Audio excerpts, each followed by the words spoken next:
Hello दोस्तों, मैं लवलेश श्रीवास फिर से आपका लवलेश मैथ्स में स्वागत करता हूं। दोस्तों आज हम आरआरबी, एनटीपीसी, एएलपी और ग्रुप डी को टारगेट करते हुए आज एवरेज का पार्ट 5 देखने वाले हैं। इससे पहले हम पार्ट 1, पार्ट 2, पार्ट 3 और पार्ट 4 देख चुके हैं। क्लियर है। आज हम थोड़ा लेवल को बढ़ाएंगे कि सवाल यदि मान लो थोड़ा अपर लेवल का आए तो आप उन सवालों को कैसे डील करें।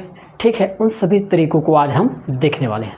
तो दोस्तों चलते हैं हम अपने सवालों की ओर। ये रहा हमारा आज का पहला सवाल। देखिएगा, एक कक्षा के 48 छात्रों का औसत अंक 45 है। उस कक्षा के लड़कों के औसत अंक 40 और लड़कियों के औसत अंक 50 है। तो कक्षा में लड़कों और लड़कियों की संख्या में क्या अनुपात है। दोस्तों इस टाइप के जो सवाल होते हैं ये एलिगेशन के सवाल होते हैं।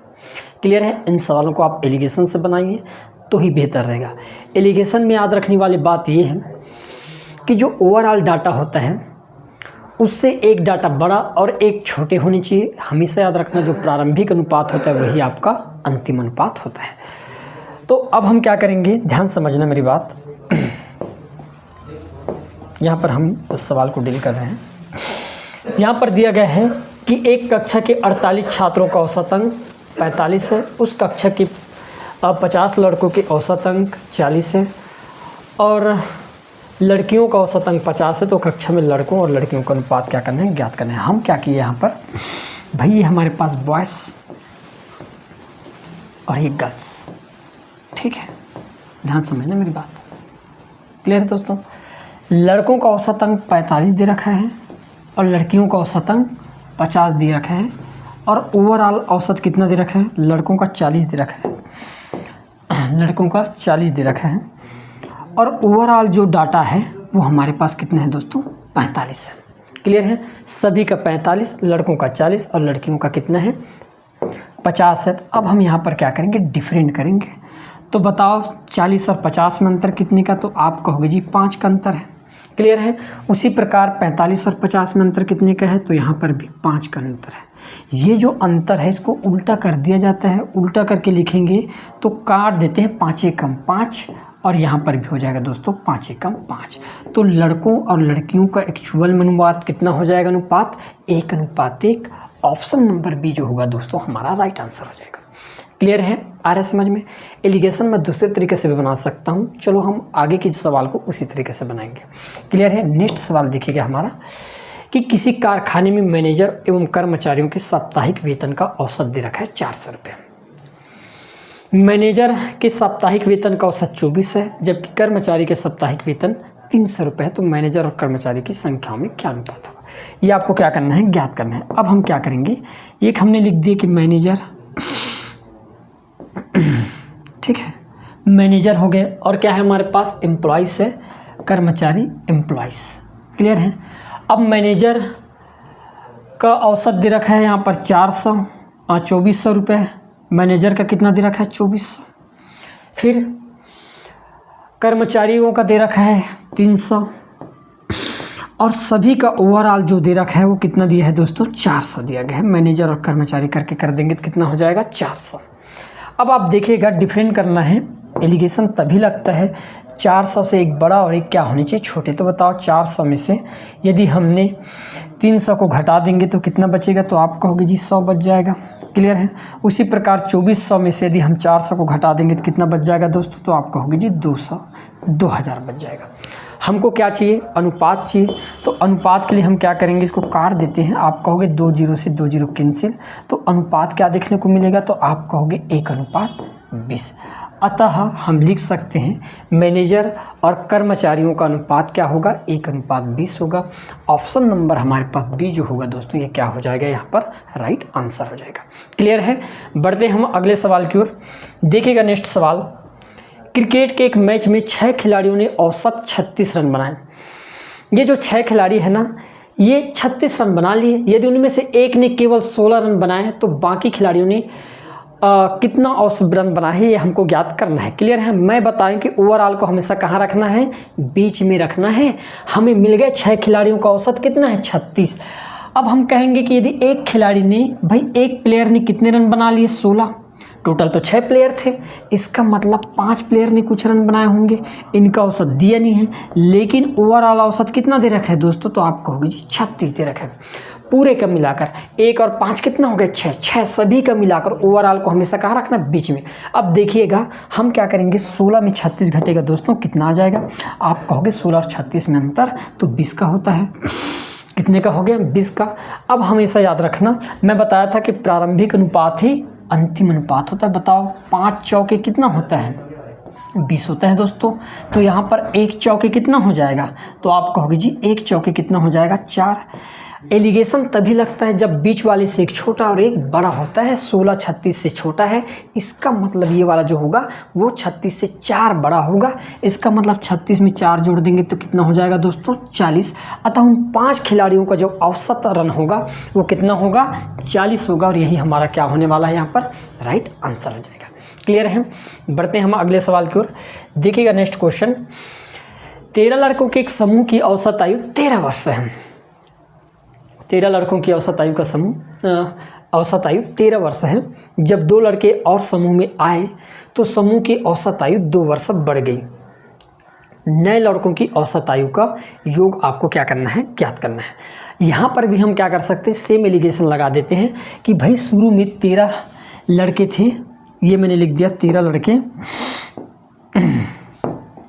शुरू में इन 13 लड़कों का औसत कितना दिया गया है, तो हम देखें 13 दिया गया है। क्लियर है। बाद में 2 लड़के और आए, हमें नहीं पता 2 लड़के आए उनके कितना है, क्लियर है, लेकिन आए। अब बताओ 13 और 2 कितने हो गए, टोटल 15। और जब आए 2 लड़के तो औसत आयु कितना बढ़ गया, 2 साल बढ़ गया। इसका मतलब ये हुआ कि पहले 13 था, अब 2 बढ़ जाएगा तो कितना हो जाएगा दोस्तों, तो आप कहोगे जी 15 हो जाएगा। क्लियर है, 15 हो गया। अब हम कहेंगे 13 और 15 में अंतर कितने का, तो आप कहोगे जी 2 का। ध्यान से देखो, 2 का मान 2 तो 13 का मान कितना हो जाएगा दोस्तों, 13 हो जाएगा। एलिगेशन तभी लगता है क्या हो गया यहाँ पर, 13 लड़कों के समूह की औसत आयु 13 वर्ष है। जब 2 लड़के समूह में, ठीक है ना, 13 हो गया। क्लियर है, यहाँ तक आए तो समूह की औसत आयु 2 वर्ष बढ़ गई। ठीक है, कोई दिक्कत नहीं है भाई, 13 थे 2 वर्ष बढ़ा दी 15। जब 2 का मान 2 हो गया तो 13 का मान कितना हो जाएगा, 13 हो जाएगा। ध्यान से समझना, 13 जो है 15 से छोटा है। इसका मतलब जो नए 2 छात्र आए होंगे उनका 13 ज़्यादा होगा 15 से, तो 15 और 13 कितना हो जाएगा दोस्तों, तो आप कहोगे जी 28। औसत उनका 28 है। हमको पूछा गया उनका योग। 2 छात्रों का औसत यदि 28 है तो योग कितना हो जाएगा दोस्तों, तो 2 से गुणा कर देंगे। 28 दूनी कितना हो जाता है, 56 साल। कितना हो जाएगा, 56 साल। और यही हमारा क्या होगा, यहाँ पर राइट आंसर हो जाएगा ऑप्शन नंबर डी। क्लियर है दोस्तों, आ रहा है समझ में, ठीक। बढ़ते हैं हम अगले सवाल की ओर। देखिएगा नेक्स्ट सवाल, किसी क्रिकेट टीम के 11 खिलाड़ियों की औसत आयु 2 महीने बढ़ जाती है, बोला गया है। कब बढ़ती है, जब उनमें से 2 खिलाड़ी जिनकी आयु 18 साल और 20 साल है के स्थान पर 2 नए खिलाड़ी को ले लिया जाए तो नए खिलाड़ियों की औसत आयु कितनी होगी। भाई सिंपल सी बात है, समझना मेरी बात, मैं क्या कहना चाह रहा हूँ। मैं ये कहता हूँ कि भाई 18 और 20 साल के 2 छात्र निकले, 18 और 20 टोटल सम कितना हो जाएगा जोड़ने पर, तो आप कहोगे जी 38 साल। 38 साल के क्या निकले, क्रिकेट खिलाड़ी निकल गए, है ना। उसके जगह पर 2 खिलाड़ी नए आए। और जब 2 खिलाड़ी नए आते हैं तो औसत आयु में 11 के 11 खिलाड़ी की जगह 2 खिलाड़ी जब निकलते हैं 11 खिलाड़ियों के बीच से और उनकी जगह 2 खिलाड़ी आता है तो औसत आयु 2 महीने बढ़ता है। मैं पहले वीडियो में बताया था आपको, क्लियर है। एक खिलाड़ी के पीछे यदि 2 माह बढ़ा है तो 2 खिलाड़ी की 11 खिलाड़ी के पीछे कितना बढ़ जाएगा, 1 खिलाड़ी के पीछे 2 महीना, तो 11 खिलाड़ी के पीछे आप कहोगे 11 दूनी 22 महीना बढ़ेगा।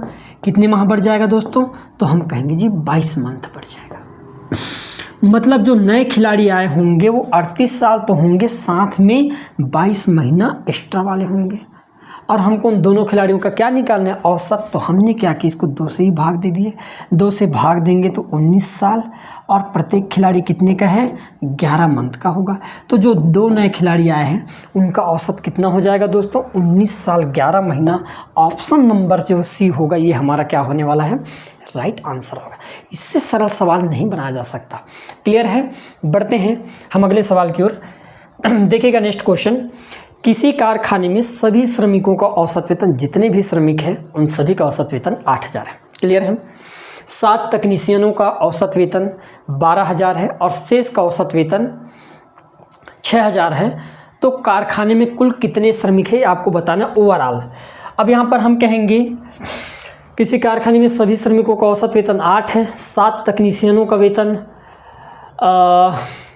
हमें दे दिया गया है कि भाई 7 जो तकनीशियन हैं, तकनीशियन इनका औसत वेतन कितना दिखाई दे रहा है, 12,000 है। क्लियर है। शेष जो है इनका औसत वेतन कितना दे रखा है, तो शेष जो है उनका औसत वेतन दे रखा है 6,000। क्लियर है। और जितने भी आपके पास श्रमिक है उन सभी का ओवरऑल कितना दे रखा है दोस्तों, 8,000 दे रखा है। यहाँ तक क्लियर है। अब हम क्या करेंगे, यहाँ पर सिर्फ घटाने का काम करेंगे। ठीक है, घटाने का काम कर देंगे। अब बताओ यहाँ पर 12 में से 8 घटेगा तो कितना आ जाएगा, तो आप कहोगे जी 4,000 आ गया। 8,000 में से 6,000 घटेगा तो कितना आ जाएगा, तो हम कहेंगे जी 2,000 आ गया। क्लियर है। यदि हम इसको काट दिए तो काटने पर क्या मिलेगा आप देख पाओगे। यदि मैं इसको काट देता हूँ तो देखोगे कि 2,000 कम 2,000 और 2,000 दूनी कितना हो जाएगा, 4,000। क्लियर है दोस्तों। अब हम कहेंगे कि एक का मान कितना दिखाई दे रहा है आपको, 7। एक का मान जब 7 है तो उस फैक्ट्री में टोटल कितने श्रमिक होंगे, 7 तकनीशियन और ये शेष 1 और 2 टोटल कितने होंगे, तो आप कहोगे जी 3। एक का मान 7 है तो 3 का मान कितना हो जाएगा दोस्तों, तो आप कहोगे 3 सत्ते 21। तो उस फैक्ट्री में कुल श्रमिकों की संख्या कितना हो जाएगा, 21 हो जाएगा। ऑप्शन नंबर बी जो होगा ये हमारा क्या हो जाएगा, यहाँ पर राइट आंसर हो जाएगा। क्लियर है दोस्तों। बढ़ते हैं हम अगले सवाल की ओर। देखिए नेक्स्ट क्वेश्चन, एक स्कूल में 180 छात्रों का औसत भार 50 किलोग्राम है। लड़कों का भार 60 और लड़कियों का 45 है। तो स्कूल में लड़कों और लड़कियों की संख्या ज्ञात करना है। हमें क्या मिल गया यहाँ पर कि भाई एक तो बॉयज़ और गर्ल्स। क्लियर है। ठीक, लड़कों का औसत भार 60 दे रखा है, लड़कियों का औसत भार 45 है और उस पूरे कक्षा के औसत भार कितना दे रखा है, तो ये दिया गया है 50। क्लियर है दोस्तों। अब हम क्या कर देंगे, यहाँ पर डिफरेंट ही तो करना था हमको। डिफरेंट करेंगे तो आप देख पाओगे कि भाई 60 में 50 जाएगा तो बचेगा कितना, आप कहोगे जी 10 बच गया। 50 में 45 जाएगा तो बच कितना गया, 5। काटने पर क्या हो जाएगा, तो हम कहेंगे 1:2। क्लियर है। अब हम कहेंगे 1:2 और इसका टोटल सम कितना हो जाएगा, तो 1 और 2 टोटल 3 और 3 का मान कितना दिखाई दे रहा है, आप कहोगे 180। तो 1 का मान कितना हो जाएगा दोस्तों, 60। उस हिसाब से लड़के जो होंगे 60 हो जाएंगे और लड़कियों की संख्या 60 दूनी 120 हो जाना है। यही हमारा क्या होगा, राइट आंसर हो जाएगा। ऑप्शन नंबर सी जो होगा दोस्तों ये क्या होगा, हमारे यहाँ पर राइट आंसर हो जाएगा। क्लियर है। बढ़ते हैं हम अगले सवाल की ओर। देखिएगा नेक्स्ट सवाल, एक क्लब में सदस्यों की औसत आयु 30 साल है। एक क्लब में सदस्यों की औसत आयु कितना दे रखा है, 30 साल। उनमें पुरुष सदस्यों की औसत साल 34 है और महिला सदस्यों की 26 है। तो पुरुष सदस्यों की संख्या कितने प्रतिशत है बोला गया। सिंपल सी बात है, एक तो हमारे पास मेल और दूसरी है फीमेल। क्लियर है ये। क्लियर है दोस्तों। मेल जो है पुरुष सदस्य है, इनकी औसत आयु दे रखा है 34 साल और महिला सदस्य इनका दे रखा है 26 साल। क्लियर है। और ओवरऑल की बात करें तो ओवरऑल इनके है 30 साल दिया गया है। क्लियर है यहाँ तक। अब आप घटाना है, आपको कुछ नहीं करना है। बताइएगा यदि मैं घटा दूँ यहाँ पर कि भाई 30 और 26 में अंतर कितने का, तो आप कहोगे 4 का। 34 और 30 में अंतर कितने का, 4 का, मतलब दोनों बराबर बराबर है। यदि टोटल 100% है तो हम लिख सकते हैं कि 50% पुरुष है और 50% महिला है। क्या बोला गया है हमको बोला गया है कि भाई पुरुष सदस्यों की संख्या कितने प्रतिशत है, तो हम कहेंगे ऑप्शन नंबर ए 50% है और यही हमारा क्या होगा, राइट आंसर हो जाएगा। क्लियर है। बढ़ते हैं हम अगले सवाल की ओर। देखिएगा नेक्स्ट सवाल, एक क्रिकेट खिलाड़ी की 30 पारियों का औसत 40 है। उसका अधिकतम स्कोर न्यूनतम स्कोर से 100 रन ज़्यादा है। यदि उक्त दोनों पारियों को शामिल न किया जाए तो शेष 28 पारियों का औसत 38 रनों का है। तो उस खिलाड़ी का न्यूनतम स्कोर कितना है, हमको ज्ञात करना है। मैं आपको पहले बता दिया था लगभग हमारे फर्स्ट वाले क्लास या सेकंड वाले क्लास जब आप देखोगे तो वहाँ पर समझ आएगा कि हम डायरेक्ट उन 2 पारियों का मान कैसे निकालें, क्या तरीका होना चाहिए कि हम उन 2 पारियों को डायरेक्ट फाइंड आउट कर सकें। मैंने कहा कि भाई शुरू की जो 30 पारी है इसका औसत कितना दे रखा है, तो हम कहेंगे जी 40। मैंने अधिकतम और न्यूनतम पारी को निकाल दिया, तो भाई जब अधिकतम और न्यूनतम पारी को निकाल दूंगा तो मेरे पास 28 पारी बचेंगे, और उन 28 पारियों का औसत कितना दे रखा है दोस्तों, तो आप कहोगे जी फिर तो 38 दे रखा है। तो आप देख पा रहे हो कमी कितने की हुई है, 2 की। ध्यान समझने वाली बात, संख्या भी कम हुआ और औसत भी कम हो, और जब दोनों कम हो तो जोड़ना है, मैं बताया था। क्लियर है। 2 पारी है इसलिए पहले इसमें 2 का गुणा करके इसको पहले से कितना कर देते हैं, 80। क्लियर है। अब क्या करना है आपको, यहाँ पर गुणा कर देना है इसे। क्लियर है। गुणा करके आपको ऐड कर देना है, आपको 2 पारी का मान मिल जाएगा 28 दूनी 56। यदि हम ऐड कर देंगे तो आप कहोगे उन दोनों पारियों का सम कितना हो जाएगा, तो 136। क्लियर है दोस्तों, 136 है। अब बोला गया है कि मैक्सिमम स्कोर जो है मिनिमम से कितना ज़्यादा है, 100 रन ज़्यादा है। 100 रन ज़्यादा तभी हो सकता है भाई जब हम इसको पार्ट में बांट दें। हमने दे दिए एक को 118 और एक को दे दिए 18, हो गया अंतर, हो गया ना। टोटल सम 136, जिसमें से 118 मैक्सिमम और 18 मिनिमम। डिफरेंट कितने का, 100 का। आपको पूछा गया है कि न्यूनतम स्कोर कितना है, भाई तो कोई बता सकता है कि न्यूनतम स्कोर कितना हो जाएगा दोस्तों, 18। ऑप्शन नंबर बी जो होगा ये हमारा क्या होगा, राइट आंसर हो जाएगा। इससे बेस्ट तरीका नहीं मिल सकता किसी भी सवाल को हल करने के लिए। क्लियर है दोस्तों। हम बढ़ते हैं अपने नेक्स्ट सवाल की ओर। देखिएगा अगला सवाल बहुत ही प्यारा होने वाला है, ध्यान समझना। एक क्रिकेट के खिलाड़ी का 64 इनिंग का औसत 62 है, बोल दिया गया है। चलो ठीक है, हमने कहे कि भाई उसके 64 इनिंग का औसत कितना है, आप कहोगे 62 है। क्लियर। अब क्या बोला गया है, उसके अधिकतम और न्यूनतम स्कोर को निकाल दिया जाए। चलो 2 पारी निकालेंगे भाई, एक अधिकतम और एक न्यूनतम होता है कि नहीं।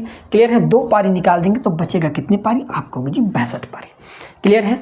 अब इन 62 पारी का औसत कितना हो जाता है, तो 60 हो जाता है। बोला गया 2 कम हो गया है, 60 है। तो आप देख पा रहे हो कि पारी भी कम हुआ, संख्या भी कम हुआ, औसत भी कम हुआ। तो जब दोनों तरफ कम हो तो जोड़ते हैं, मैं बताया था 2 के डिफरेंट। क्लियर है। अब चूंकि 2 पारी निकालें तो पहले इसमें 2 का गुणा कर देते हैं, कुछ नहीं। तो 62 दूनी कितना हो गया, तो आप कहोगे जी 62 दूनी तो 124 होता है। कितना हो गया, 124। अब हम क्या करेंगे, गुणा करके जोड़ देंगे, फिर 62 दूनी 124 और जुड़ जाएगा। तो आप कहोगे अब कितना हो गया, टोटल मैक्सिमम और मिनिमम पारी का योग हो जाएगा दोस्तों 248 रन। कितना हो जाएगा, 248। यहाँ तक समझ आ गया। अब बोला गया है कि न्यूनतम पारी से मैक्सिमम पारी कितने रन ज़्यादा है, 180 ज़्यादा है। बस इतना करना कि 180 का अंतर कर डालो आप वहाँ पर, 180 को अलग रखो। हम वहाँ से क्या करते हैं, 180 को वहीं रहने देते हैं। 180 के बाद कितना बचा, तो इधर से 20, 200, उधर से 48, मतलब 68। 68 का आधा कितना होता है, 34। ठीक है। मतलब मिनिमम पारी कितने का होगा दोस्तों, ध्यान समझना मैं क्या बोलना चाह रहा हूँ। मैं ये बोलना चाह रहा हूँ कि यदि 180 घटा दिया जाए किसमें से, 248 में से। ध्यान समझना, 248 में से यदि मैं क्या करूँ, 180 को घटा दूंगा तो आपके पास बचेगा कितना, तो आप कहोगे 48। और 48 को हम 2 भाग में बांटेंगे तो कितना मिल जाएगा, 34 मिलेगा। मतलब मिनिमम जो पारी होगा वो 34 की होगी। तो मैक्सिमम कितना होगा, तो मैक्सिमम तो उससे 180 ज़्यादा होगा, मतलब 34 ज़्यादा होगा। तो जोड़ेंगे तो कितना हो जाएगा दोस्तों, तो आप कहोगे जी 214। तो मैक्सिमम पूछा गया है आपका आंसर, तो राइट आंसर क्या हो जाएगा दोस्तों, ऑप्शन नंबर डी जो होगा ये हमारे यहाँ पर क्या होगा, राइट आंसर हो जाएगा। क्लियर है। बहुत ही बेहतरीन तरीके से समझाएंगे हर एक सवाल, चाहे रेलवे क्यों ना हो, रेलवे को कैसे क्रैक करना, चाहे एसएससी ही क्यों ना हो। क्लियर है। आगे बढ़ते हैं हम अपने नेक्स्ट सवाल की ओर। देखिएगा, एक छात्रावास में 35 विद्यार्थी है। यदि 7 और विद्यार्थी छात्रावास में शामिल होते हैं तो कुल व्यय 42 रुपये बढ़ जाता है, लेकिन 35 विद्यार्थी के लिए औसत व्यय 1 रुपये घट जाता है। तो कुल व्यय ज्ञात करके आपको क्या करना है, बताना है। क्लियर है।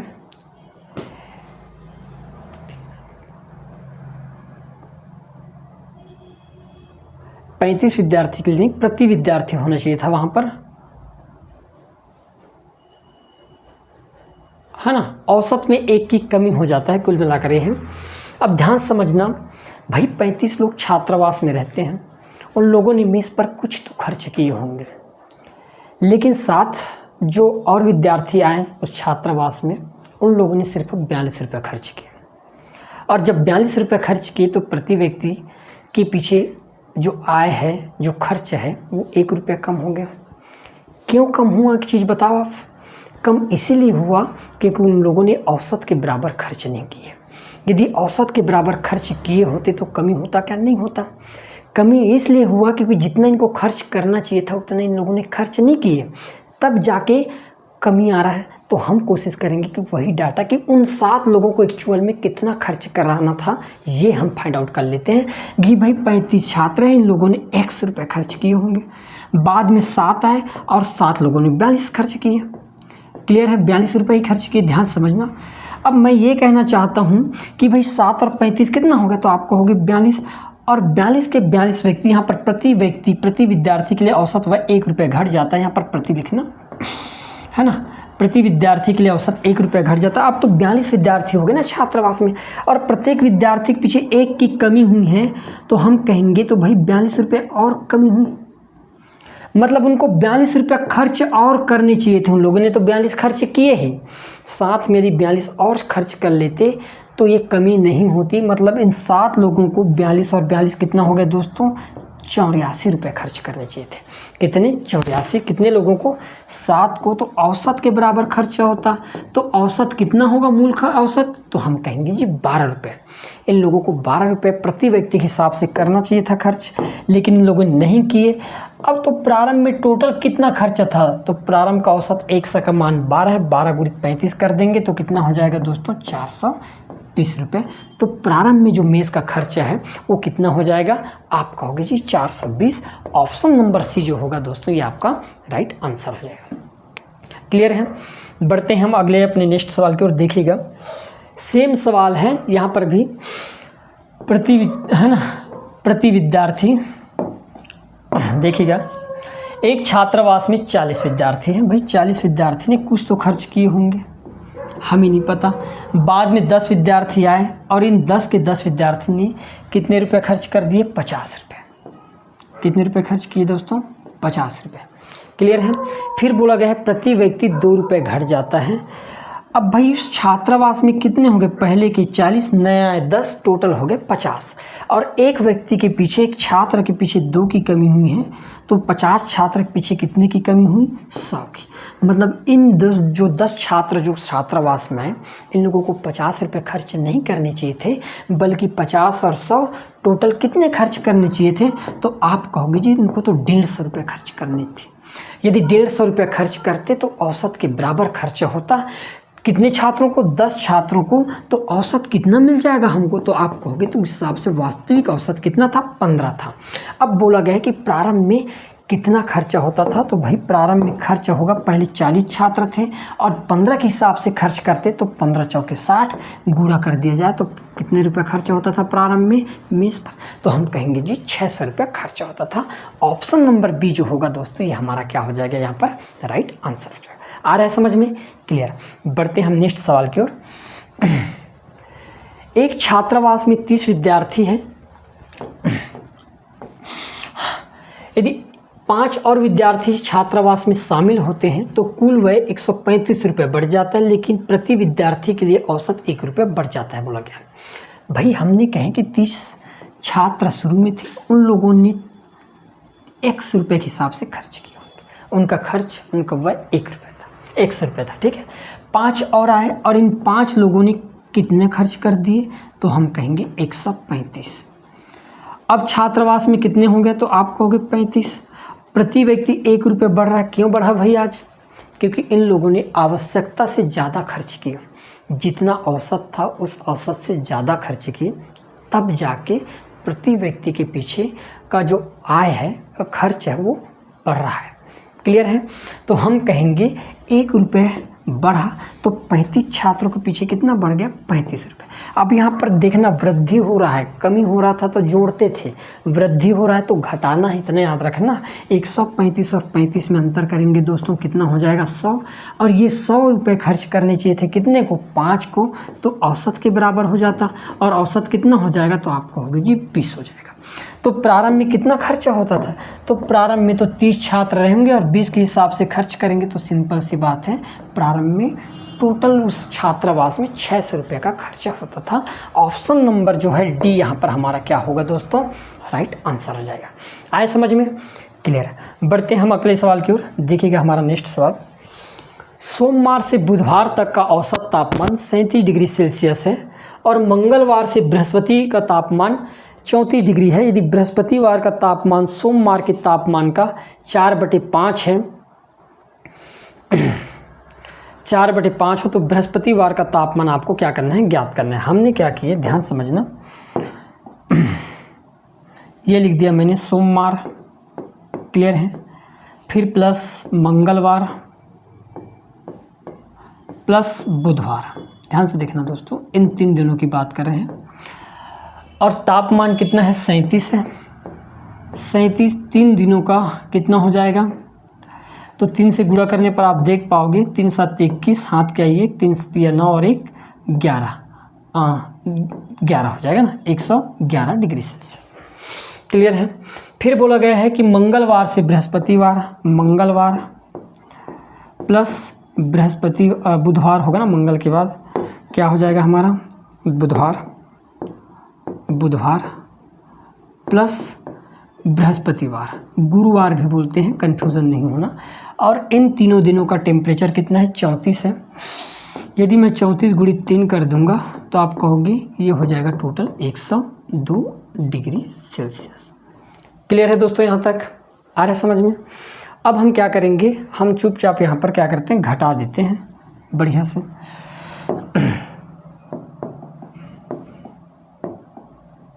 यदि हम घटाएंगे तो आप देख पाओगे कि मंगलवार से मंगलवार क्या हो गया, कैंसिल, बुधवार से बुधवार भी क्या हो गया, कैंसिल। क्लियर है दोस्तों। अब हम क्या करेंगे, अब जब घटा रहे हैं तो हम ये लिख सकते हैं कि भाई सोमवार माइनस क्या हो जाएगा, बुधवार। 111 में 102 घटाने पर कितना आ जाएगा, तो आप कहोगे जी 9 डिग्री आ जाएगा। आएगा घटाने पर यहाँ पर 9 डिग्री सेल्सियस। क्लियर है दोस्तों यहाँ तक, ठीक। अब यहाँ पर ध्यान समझना, वहाँ पर बोला गया है कि सोमवार के तापमान का जो बृहस्पतिवार का जो टेम्परेचर है वो 4/5 है, किसका, सोमवार के ताप का। तो हम लिख सकते हैं कि बृहस्पतिवार बटे सोमवार बराबर 4/5।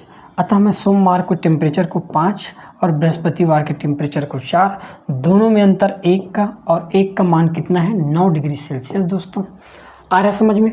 अब हमको निकालना है बृहस्पतिवार, तो बृहस्पतिवार का टेम्परेचर 4 है ना। जब 1 का मान 9 है तो 4 का मान कितना हो जाएगा, 4 9 में 36 डिग्री सेल्सियस, और यही हमारा क्या हो जाएगा, राइट आंसर हो जाएगा ऑप्शन नंबर बी। क्लियर है दोस्तों। तो इस प्रकार से आपको सवाल को क्या करना है, बनाना है। क्लियर है। बढ़ते हैं नेक्स्ट सवाल की ओर। ठीक है, देखिएगा, सोम मंगल बुध और बृहस्पति का औसत ताप 38 डिग्री दिया, 4 दिन दे दिया हमें।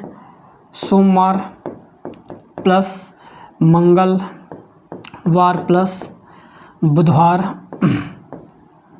प्लस बृहस्पति, इन चारों दिन का टेम्परेचर 38 के हिसाब से यदि हम गुणा कर दें, 4 दिन है ना भाई हमारे पास, 38 दूनी 76, 76 दूनी होता है 152, तो कितना हो जाएगा, 152 डिग्री सेल्सियस। क्लियर है यहाँ तक। फिर बोला गया है बृहस्पतिवार से शुक्रवार तक। अब हम क्या करेंगे, नहीं मंगलवार से दिया गया है, मंगलवार प्लस बुधवार प्लस बृहस्पतिवार प्लस शुक्रवार, इन चारों दिनों का टेम्परेचर कितना दे रखा है, तो आप कहोगे 40, और 40 गुणित 4 दिन का, इसलिए कितना हो जाएगा दोस्तों, तो आप कहोगे जी 160 डिग्री सेल्सियस। क्लियर है। यदि सोमवार का तापमान 30 दे रखा है तो हमको क्या निकालना है, शुक्रवार का तापमान यहाँ पर फाइंड आउट कर लेना। ध्यान समझना, मैं चाहता हूँ कि हम सवाल को कम समय में करें। सोमवार का ऑलरेडी कितना दे रखा है दोस्तों, 30। ये 30 जब पक्षांतर होकर जाएगा तो हम 30 को यहाँ पर डायरेक्ट घटा सकते हैं क्या, भाई पक्षांतर कर दिया। क्लियर है। 152 में 30 घटाएंगे तो बचेगा कितना, 122 डिग्री। क्लियर है दोस्तों। अब हम क्या करते हैं, डायरेक्ट घटा देते हैं, जो आएगा हमारे पास शुक्रवार का मिल जाएगा, और कुछ नहीं, मंगल टू मंगल कैंसिल, बुधवार से बुधवार कैंसिल, बृहस्पति से बृहस्पति, क्या बच गया हमारे पास, शुक्रवार, और शुक्रवार का टेम्परेचर कितना होगा 160 और 122 में अंतर करने पर कितना हो जाएगा दोस्तों, तो आप कहोगे जी 38 डिग्री सेल्सियस हो जाएगा। कितना हो जाएगा 38। ऑप्शन नंबर सी जो होगा दोस्तों ये हमारा यहाँ पर क्या होगा, राइट आंसर हो गया। क्लियर है, आया समझ में? ठीक, आगे बढ़ते हैं हमारे अगले सवाल की ओर। देखिएगा, सप्ताह के पहले 4 दिनों का औसत तापमान 39 है।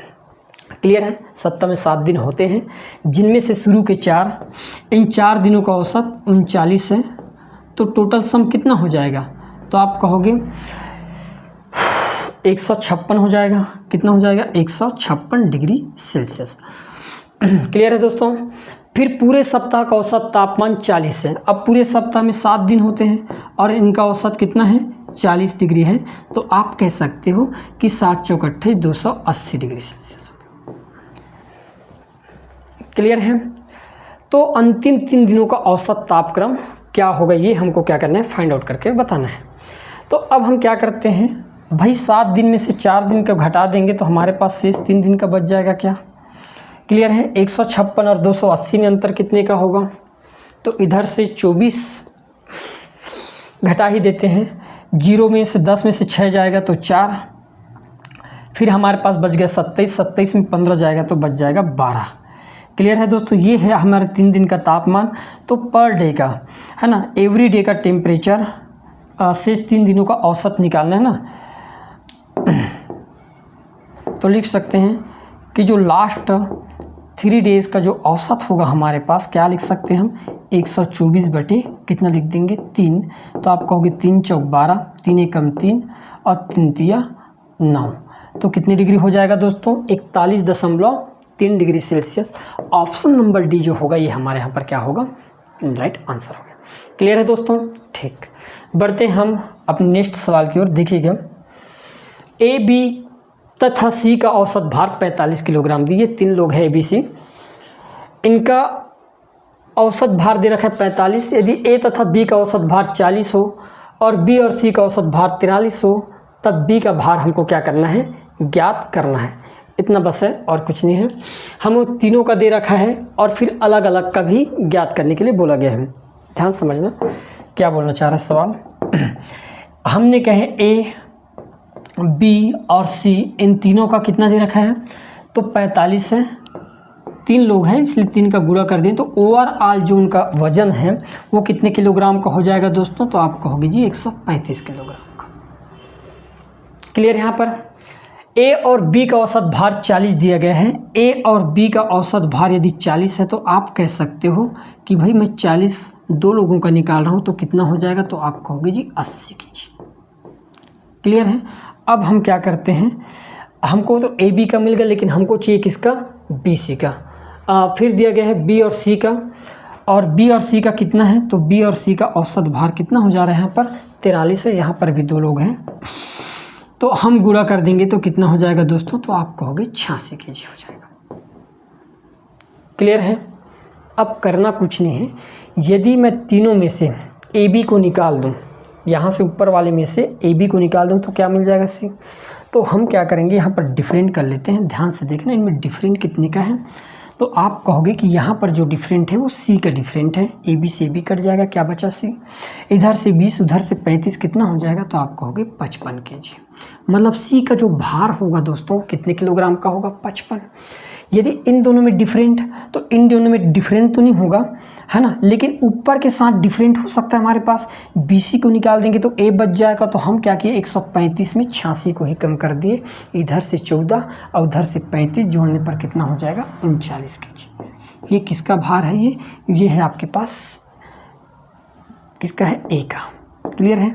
तो हमको ए का 39 मिल गया है ना, ए का भार प्लस सी का भार प्लस बी, और ओवरऑल इन तीनों का कितना है 135 है। ध्यान समझना, वैसे तो मैं ओवरऑल कर सकता हूँ। ए का 49 है, 39 बोल दिया क्या, 49 करने इसको 49 है ना। ए का 49, सी का 55, हमको निकालना किसका है, बी का। ओवरऑल कितना है 135 है। कितना है 135, ये दिया है। क्लियर है। अब 49 और 55 को जोड़ने पर 104। तो हमने क्या किए, बी का निकालने के लिए 135 में से हम 104 को घटा देते हैं तो आप देख पाओगे कितना बच जाएगा दोस्तों, 31 kg। तो बी का जो भार होगा वो कितना हो जाएगा, 31, और यही हमारा क्या होगा यहाँ पर राइट आंसर हो जाएगा। क्लियर है दोस्तों, आगे बढ़ते हैं नेक्स्ट सवाल की ओर।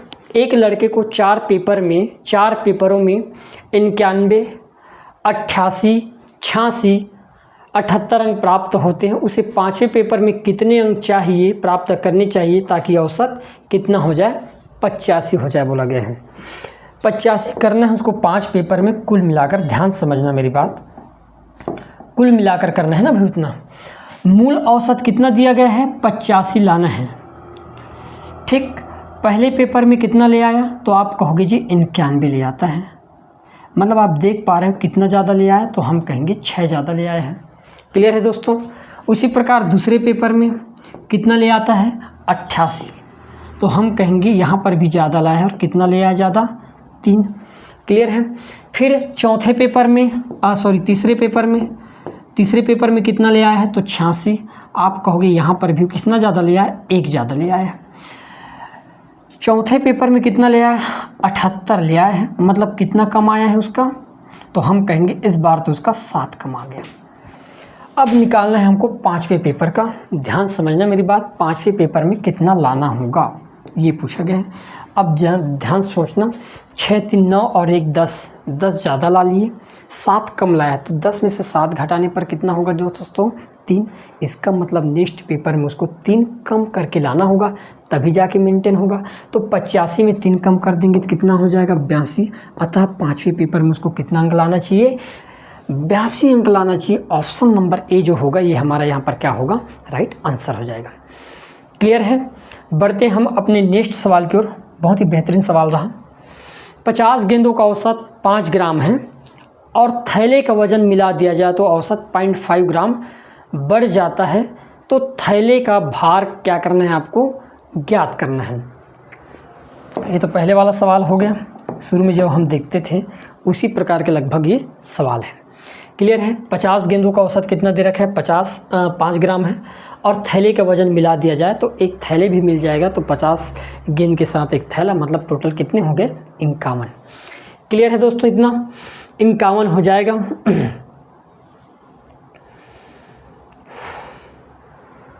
देखिएगा मैं वही नियम लगा देता हूँ, 50 गेंदों का औसत कितना है, 5, एक थैला मिलाएंगे तो हो जाएगा 51, और औसत कितना बढ़ गया, तो औसत बढ़ा 0.5 ग्राम। क्लियर है। दोनों साइड बढ़ रहा है, यहाँ पर कुछ होगा हम नहीं लिखेंगे, अभी लिखने की ज़रूरत भी नहीं, गुणा करके क्या करना है, आपको ऐड कर देना है। तो बताओ 51 का आधा कितना होता है, तो 51 का आधा हो जाएगा दोस्तों आपके पास 25.5, जोड़ने पर कितना हो जाएगा, आप जोड़ पा रहे हो कितना होगा, तो जोड़ने पर हो जाएगा टोटल 30.5। अतः उस थैले का जो भार होगा वो कितने ग्राम का होने वाला है, 30.5 ग्राम का, और यही हमारा क्या होगा, राइट आंसर हो जाएगा ऑप्शन नंबर डी। क्लियर है। देखिएगा लास्ट सवाल। 510 में 30 कलम और 75 पेंसिल खरीदी गई। क्लियर है। कितने रुपए में, 510 में। एक पेंसिल का औसत मूल्य 2 रुपये है। एक चीज़ बताओ, यदि एक पेंसिल का औसत मूल्य 2 रुपये है तो हमने तो 75 खरीद डाले ना, तो 75 खरीदे तो 75 पेंसिल का मूल्य कितना हो जाएगा दोस्तों, आप कहोगे 150 रुपया हो गया। ठीक है, हमने 510 रुपये खर्च किए थे, मैंने केवल पेंसिल को 150 रुपये में खरीद लिया, तो अब मेरे पास बचा कितना, तो 510 में 150 को घटा दो। चलो इस साइड घटा देते हैं कि भाई 510 में यदि हम 150 का पेंसिल खरीद लिए तो शेष का हम क्या खरीदे होंगे, कलम। 0 से 0 कैंसिल, अब 0 हो गया। 11 में से 5 जाएगा तो 6, और 4 में से 1 जाएगा तो 3। अब हमारे पास कितना रुपये बचा है, 360, और इस 360 रुपये में हमने कितने खरीदे हैं, 30 कलम खरीदे हैं। कितने कलम, 30 कलम, तो प्रत्येक कलम का मूल्य कितना हो जाएगा, तो आप कहोगे जी 12 रुपया होगा। कितना हो जाएगा, 12 रुपया। हमारा राइट आंसर क्या हो जाएगा दोस्तों, ऑप्शन नंबर डी जो होगा ये हमारा राइट आंसर होगा। क्लियर है। तो ये रहा आज हमारा औसत का बेस्ट चैप्टर है ना, पूरे कंप्लीट क्लास, और इसके बाद हम नेक्स्ट जो चैप्टर है उनको चालू करने वाले हैं। क्लियर है। धन्यवाद।